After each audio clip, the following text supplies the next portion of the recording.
Commission meeting. It is Thursday, February 17th at approximately 12:06. Looking up and down the dais, we do have a quorum, and I don't know that there's nobody from the public here, no one that I believe needs to be sworn in. So the first order of business for us is the disposition of the January 6th, 2022 meeting minutes.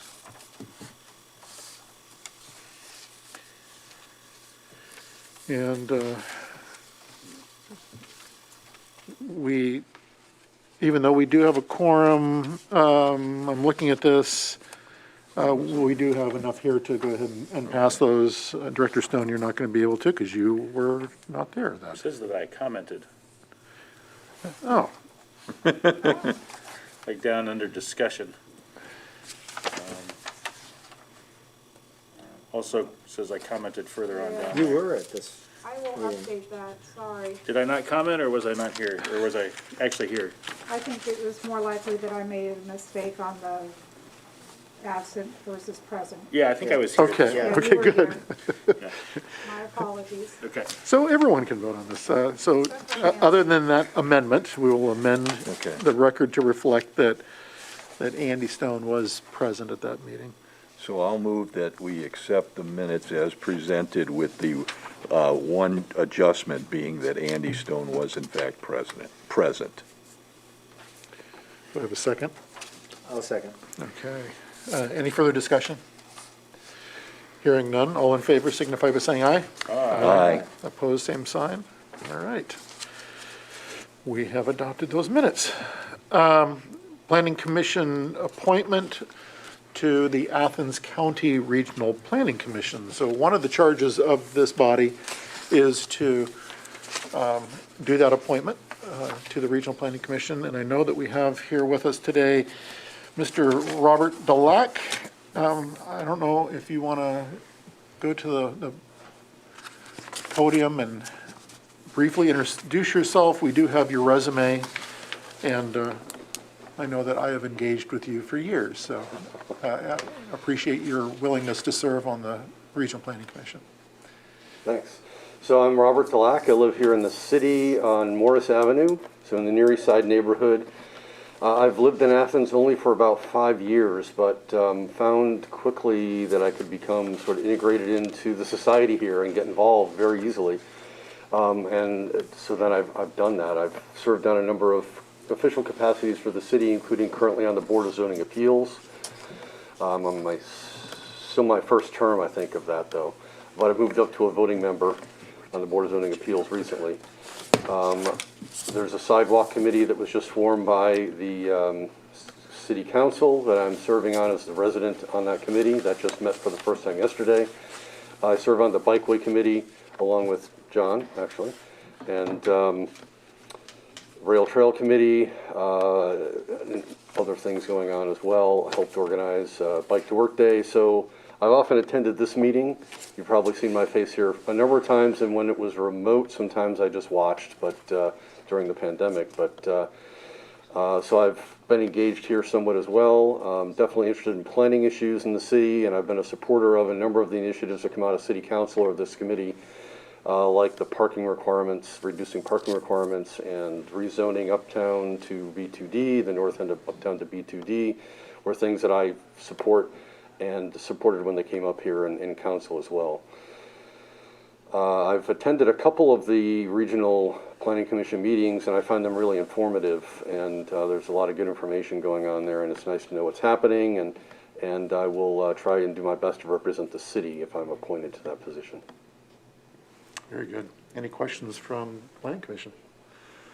I just have a statement. I think Rob he's been a really active member in the community, and I think he does his homework, and he really understands the issues or whatever is being discussed, and so I think he's a good representative to put forward from our group. Yeah, I would concur with John. I worked with Rob now for a number of years, and we're very fortunate in Athens.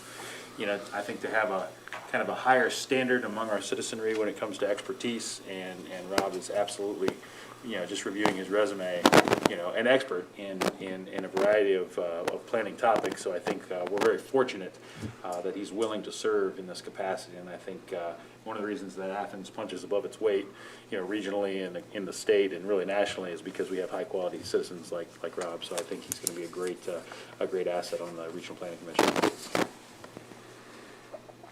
Okay. I too will comment briefly, and I'm surprised you didn't put it in here. The curbside conversations that you host, I think are going to be extremely valuable to the Regional Planning Commission, because not only are you going to be receiving and in the know from the Regional Planning Commission, and as a member, you're also going to be voicing out things that you're hearing and seeing, and concerns, but also successes that you're seeing within the city. So I'm really pleased that you are willing to accept this role. So we, as a body, need to vote to have Rob Delac serve as the city's representative to the Regional Planning Commission. So therefore, I will put the vote out there. I don't think, this doesn't have to be a motion or anything like that, does it? Or do we have to move to have? Probably. I'll go ahead and move that, that our body put forward Rob Delac to be our rep, or to be the community's representative on the Athens Planning Commission. I guess, does that get it? It does get it. Okay. I'll second that. Regional Planning Commission, correct. Thank you. Okay. All right. We have a first and a second. Any further discussion? Hearing none. All in favor signify by saying aye. Aye. Opposed, same sign. It is unanimous. Thank you, Rob. Thank you. Appreciate your service. We, moving on, cases, we have none. Communications, we don't have any communications either. Reports from the city planner and the director of development and code enforcement. We'll start with you, Paulo. Just a couple items this afternoon. First of which is had a meeting last night with the city's Commission on Disabilities, presented information. My intern Dakota and I are working through putting together a draft for the city's ADA transition plan, doing inventories of city buildings for public spaces to see where we are with meeting the requirements of the Americans with Disabilities Act. So we gave a preliminary presentation to them last night, and then we're going to continue to engage with them over the next couple months to really fine-tune some of the details and make sure that the information that we're putting in there is that they're more or less in agreement with it. The other conversation we were having is not just a conversation about meeting the ADA, but also it's about, as we develop into the future, it's about really talking about what works for people who have mobility issues or disabilities, to make sure that we're building a community that actually does provide for them. Other to note, I have been in communication with the contractor for the updated FEMA flood maps. They will be scheduling the open house momentarily. I would expect it to be sometime in mid to late March. That'll be for countywide. They're trying to coordinate a lot of elected officials and public officials about their availability, and then choosing a location for the meeting. I have offered the community center, assuming that it's available, but I don't know if they'll choose that or somewhere in Nelsonville or somewhere else.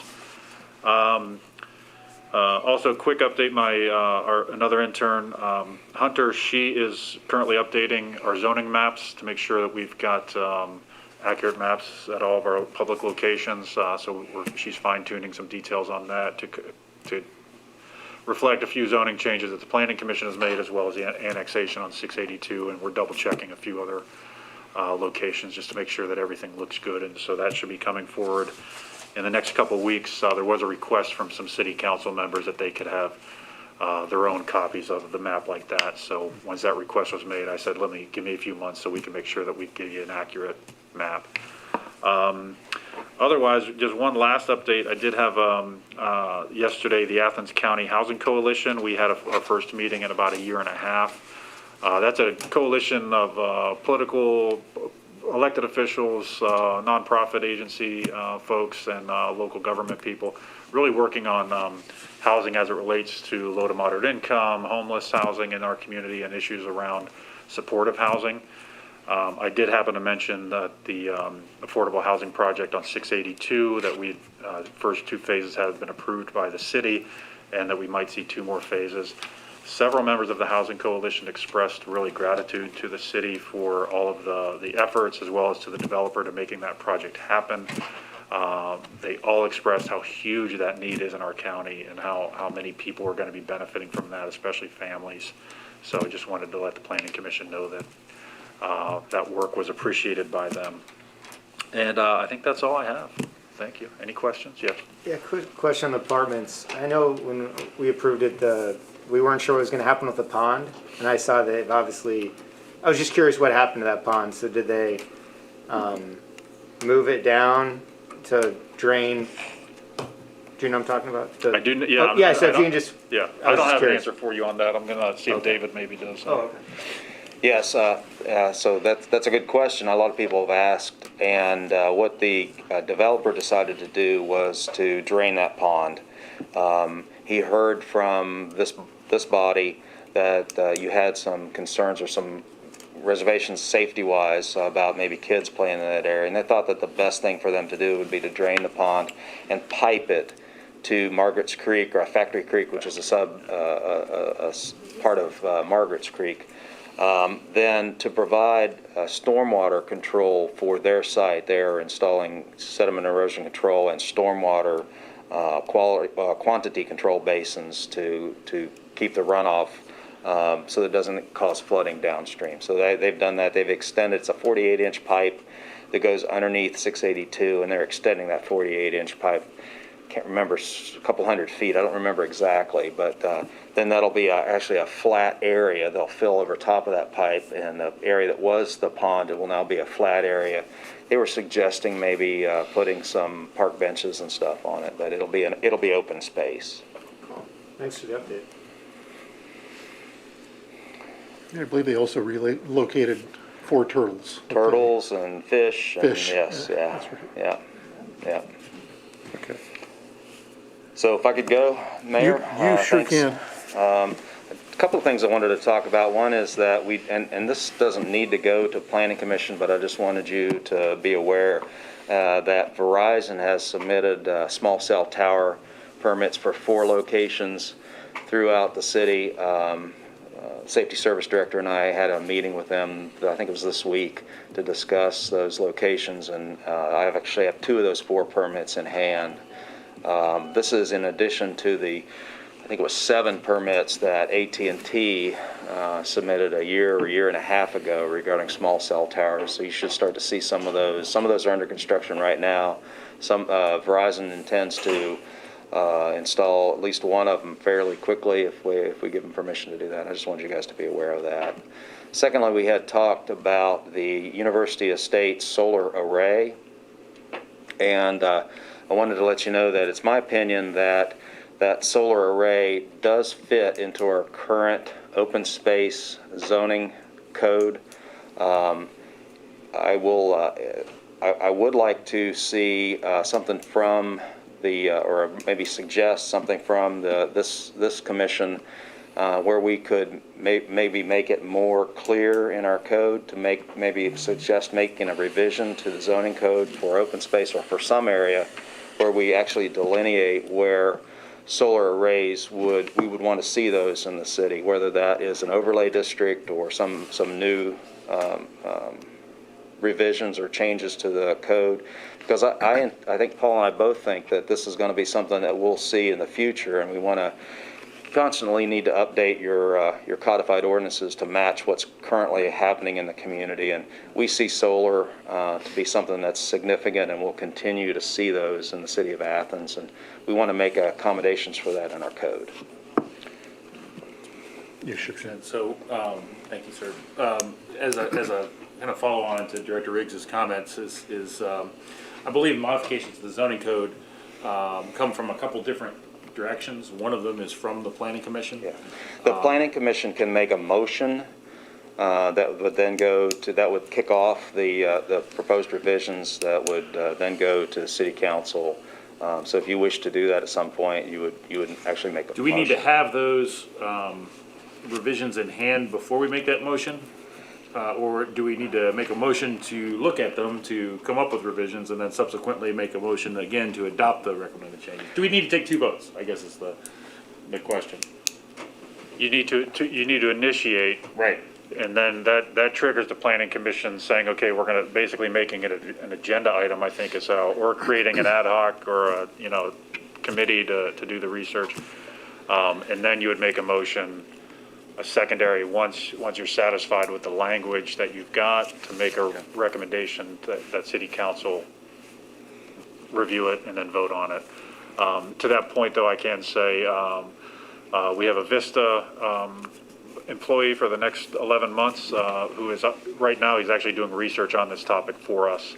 I've tasked him with helping us out with that, so he's looking at some best practices. He's working with that Soul Smart guidance that we've already, a member of Mayor Patterson, and I just gave him a crash course on zoning last week so that he can kind of understand more about what that all means. So we're already doing some of the research in advance because we think this is going to be coming. So I think you can make a motion whenever you want, I guess. Doesn't have to be today, but yeah, there's no timeline making. The initiation does not start a timeline. Whereas if a citizen submits to the planning commission, you have 60 days to respond. But, and same with council, if they forward something down, you have to respond to them in 60 days. But I think if the planning commission initiates, you can take as long as you want with it. Does that sound right? Yes. Okay. I see no issue with not going ahead and starting that today. If someone would like to make a motion. I would move that that the planning commission takes up this issue to look at changes to the zoning code related to large-scale solar deployment. Great. I'd second that. Okay, we have a first and second. Any discussion? My only other additional comment is some of the things we'll look at is use in other zones. And, do we want, it's wonderful to see solar power generated, but if we take all the land in the city and turn it into solar power generation, like say, for instance, manufacturing land, then you can't put any manufacturing facility in that space. Yeah. So, how do you balance all your various land uses? Right. And I think that's really what we're looking at is across the whole thing. All right, we have a first and a second. Hearing no other discussion. All in favor signify by saying aye. Aye. Aye. Opposed, same sign. Very good. We'll get to work. And then, Mayor, the only other thing I had, and you may want to address this, is Marietta Memorial, proposed changes to the proposed new emergency facility. Yes, we met earlier this week with Marietta Memorial, and they have come forward with a revision to the plans. They had always had the intent to have a phased build of the Columbus Road freestanding emergency room hospital, which, as was indicated to myself and others, that it would produce 60 jobs, new jobs in the city of Athens to accommodate that. They have since come back with a new plan, instead of phasing it, of just moving forward, wanting to move forward. They have some hoops to jump through to do phase 1 and phase 2 all in one fell swoop, which would entail increasing the height, not the footprint of the facility on the ground, but increasing its height to 6 stories, meaning that they would have to go before the Board of Zoning Appeals to get a variance on height. It is in a B3 zone, if I'm not mistaken. Yeah. But with that increased height, it would increase the full-time employees at the hospital to approximately 200, which would be an amazing improvement with those types of jobs in that facility. As everyone is fully aware, the city of Athens, our major revenue to the general fund is through the income tax, and so this would certainly have a positive impact on our general fund via the income tax that this would generate for this facility. The other thing that's interesting about this facility, I mean, we've thought about it when it was in a phased approach to building this emergency room hospital. is that, we've often seen kind of the trials and tribulation of development on the Columbus Road corridor. And I truly believe that with a facility of this nature and its size, that it will likely spur more development down in that area, to include eating establishments, because those are few and far between down in the Columbus Road corridor, but also probably seeing some other potential growth in that area. One of the things that Marietta Memorial is experiencing up in Belpre is around the Belpre Hospital, on what was open land before. They're seeing and experiencing a lot of assisted living and senior living in that area, because you are in such close proximity to a healthcare facility. Again, we don't know what's going to happen in the future, but you could certainly see the positives, in my opinion, far outweigh any potential negatives. I also see the city of Athens with the Heritage College of Osteopathic Medicine, Oblanus Hospital, Holzer Clinic, and a lot of the smaller little clinics that we see throughout the city, that it would really position Athens as an area that's going to attract more people coming into Athens because of the medical services, and kind of creating a healthcare hub here in Athens. So as I've been told, a lot of people are seeking emergency services and health services outside of Athens, traveling as far as Zanesville and Lancaster or Gallipolis, and this would kind of reverse that to where we're going to see more people coming into the city of Athens for not just specialized health care or routine health care, but now for emergency services at this facility. So we've seen those plans, but in terms of the initial plans, they came to us. But David Riggs, yes? Yeah, Mayor, I just wanted to point out, and I want the board to hear this too, that after further review of the codified ordinances, I think that it's going to be necessary for us to have Marietta Memorial come back to the Planning Commission for another review. This is not, I'd hope that this would be what we wouldn't consider a major change, but it looks like the way our code's set up, this is a major change. So we'd like to see Marietta Memorial come back, and I've tentatively discussed with them about making the next meeting on the 3rd to do a communication, and then follow up with BZA would then be on the 8th. And if they get approved by the BZA, then we would move forward through Planning Commission. So that's my recommendation for this new, or this change in this development. Okay. Any comments to that, of having this? Yeah, just a question. When I remember, phase 1 was the ER and phase 2 was the offices. Are the offices now going to go in the additional stories up? Correct, yes. Okay. Yeah. Gotcha. Yeah, they think that they're going to have medical offices, doctor offices, and then also maybe beds for stays on the different floors throughout that facility. But it's a very nice facility, and we'll make sure that they bring you some architectural renderings to show what that's actually going to look like. Originally, it was all on one floor. Now we say it's 6 stories? Correct. Wow, It was originally going to be 2 stories. Well, Oh, phase was it? 1 was 2 stories. okay. And They had 2 separate footprints. If you Right, I imagine. saw that, I remember that. yeah. Okay. So this is instead using the building technology that they have been using. It's going to be basically modulars that come in on a low flatbed and start putting them on. What the CEO, Scott Cantley, was indicating to us in our meeting earlier this week is that they still anticipate having the emergency room operational this year, but can continue to build on top of this even, as that emergency room facility is open and running, that they will just start building up. As having looked at this area for a long time, I recognize it is harder to develop in the Columbus Road corridor than maybe some other places, due to not so much utility connections, but floodplain considerations, primarily space constraints, a variety of other things. And so from the site development costs, they're higher than they would be in other places. And my gut feel, and this is nothing that they've told me, but my gut feel is that it's like, well, if we're gonna sink the money into developing the site, you know, let's make a bigger investment so that our return is, you know, makes it worth the site development costs. Cool, thanks for clarifying. Any other? Let me ask a question about this. Yes, you sure can. So, Rob Delac, 124 Morris Avenue. I think I know this.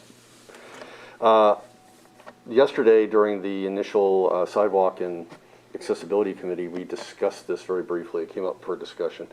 It's the idea that, especially if we start building more out on Columbus Road and facilities like you were just talking about, medical facilities, Asian, living facilities, it would make sense to probably be thinking about how to make it accessible for pedestrians in particular. So I don't know if there's anything in the plans for that already, or if that's something that now it's going to be reviewed again. There's an opportunity to make sure those kind of features are included. But do we know if the original plans? Show any public or pedestrian access through there, because there really isn't any on that side of the road. But it's something we could certainly discuss with them. Yeah, if we don't do it now, it's going to probably have to happen There's later. about a So mile. it probably makes sense to see if it can be included, even if it doesn't connect to anything Closer to yet. town, but that would be the connection. I think it might make sense to do it to save that effort down the road. And then it may be the beginning of something that then builds out better. I 100% agree with you. You know, when after the meeting that we had, I started thinking about very strongly about making sure that we have amenities. You know, if there's going to be 200 people in this working at this facility, of creating something. And one of the things I shared with service safety director is, you know, is there a possibility of somehow, some way, creating something to where we can take further advantage of the Columbus Road Bike Path Spur as well? You know, there's going to, in my conversations with Mr. Cantley, I was asking, you know, how, for the lower end of their salary scale, what are we talking about in terms of you know, the wages or salary for some of the individuals who might be working as, you know, custodial services or groundskeeping and the things that they're going to have to accomplish. And he indicated that there would be likely people being employed at the minimum wage plus $2 or $3, and I immediately started thinking of the project we mentioned earlier today, which is the WODA project at 682 and 56, that, you know, some individuals may qualify, and if we can continue to build out our accessibility plan, that, you know, to work with something on the Columbus Road would certainly be an advantage, especially if we get the Columbus Road Bike Path, where someone could literally ride their bike from that new development all the way over to that site, taking advantage of the Columbus Road Bridge. And I will say that personally, don't do a lot of business out there, but I have an eye doctor that I've been going to out there, and I ride my bike everywhere. It's not really fun to ride down that section of road once you get past Devil's Kettle or something. Down there, it's just not a great place to ride your bike. Even there's a bit of a shoulder, but it's not a whole lot. And I've told them that I wish you had a better location because it's not a great place to ride your bike to. And plus, then there's no place to lock your bike up or anything like that there because they don't have enough people to accommodate for that. But I think we should be thinking about this, and maybe a shared use path instead of just sidewalk on one side might make sense to sort of build out that infrastructure that can support cycling as well as pedestrians. So, yeah. The 2013 repaving project that worked on sidewalks on Lancaster Street up by Second, as well as did the island in the middle of the former four-lane portion of Columbus Road by Dairy Queen, and then all the way out to the city limits. We widened by 6 feet the pavement on Columbus Road, and what we did is we narrowed the lanes from 12-foot lanes to 11-foot lanes so that we could provide a 40-inch shoulder. And that 40-inch shoulder is not wide enough, as you noted, to really feel comfortable. It's better than what was there before, which was 12-foot lanes with the edge line right on the edge of the pavement. So it's better than it was, but it's not ideal. And I think that this development might make a public transportation alternatives program project for that corridor a lot more viable as a needed thing. So we could really look at that, I think, going forward. And, you know, and I have seen on a fairly regular basis, because I ride up Columbus Road on my bike, I've seen on a regular basis people walking with what I would consider plastic grocery bags on, you know, on the bike path or on the shoulder going up and down Columbus Road. So I agree that we really should, this is the time to start thinking about that whole so. There's 148 feet of right-of-way, Okay, so 74 feet from center line, so there's a lot of space, Space there. property-wise, Yeah. to do such an improvement, so might be the time to look at it. Sounds like an ad hoc sidewalk committee topic.